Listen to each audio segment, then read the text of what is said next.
அன்பே சிவம்.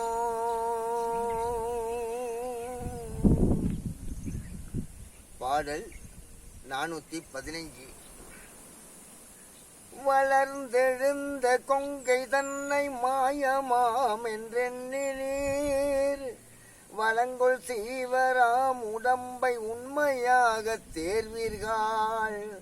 விலங்கு ஞான மேவியே மிக்கோர் சொல்லை கேட்பீரேல், களங்கமற்ற நெஞ்சுளே கருத்து வந்து புக்குமே. இளம் பெண்களின் வளர்ந்தெழுந்த கொங்கை மேல் மயங்கி வீழும் ஆசையை விட்டு அதை மாயம் என்று எண்ணி இருங்கள்.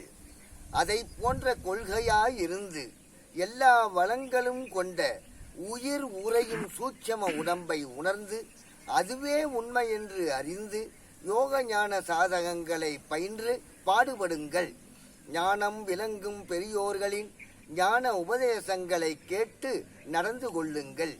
மெய்யான இடத்திலிருந்து மெய்ப்பொருளை உணர்ந்து தியானம் செய்யுங்கள். அதனால் மனக்குற்றங்கள் யாவும் நீங்கி கலங்கமில்லாத நெஞ்ச கோவிலில் வாழும் ஈசனோடு சேர்ந்து இருங்கள். இறைக்கருத்து தானே வந்து புகும் என்பதை அறிந்து கொள்ளுங்கள். பாடல் 416.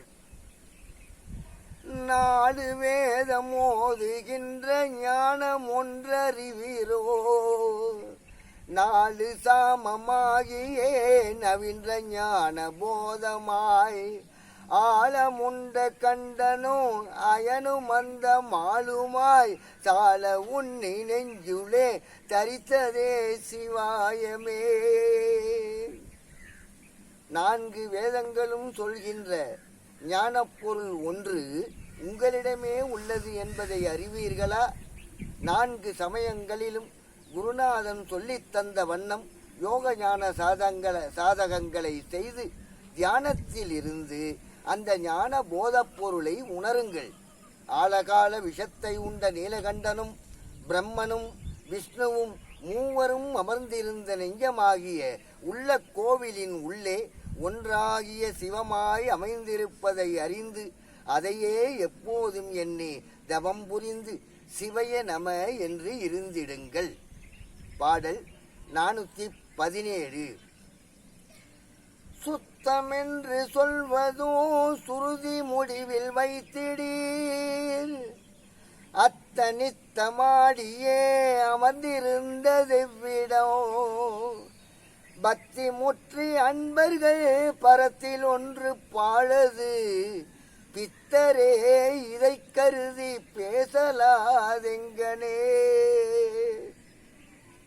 எல்லா நூல்களும் முடிவாக சொல்வது இறைவன் பரிசுத்தமான இடத்தில் இருக்கின்றான் என்பதைத்தான் கூறுகின்றது. இப்படியான இடத்தில் அத்தனாகிய ஈசன் நிச்சயமாய் நின்று ஆடிய வண்ணம் அமர்ந்திருந்து நம் உடலில் இருப்பது எந்த இடம்? அதுவே பரிசுத்தம். அதனை அறிந்து அதிலேயே பக்தி வைத்து பற்றி நின்று முக்தியடையும் மெய்யன்பர்கள் வாழ் என்ற சூனியமாக நின்ற ஒன்றே பரம்பொருள் என்பதை அறிந்து கொண்டு அடைவார்கள். பித்தர்களே, இதையே கருதி மெய்ப்பொருளை அடைவதை அன்றி வேறு பேசுவதனால் பயனில்லை. அன்பே சிவம், அன்பே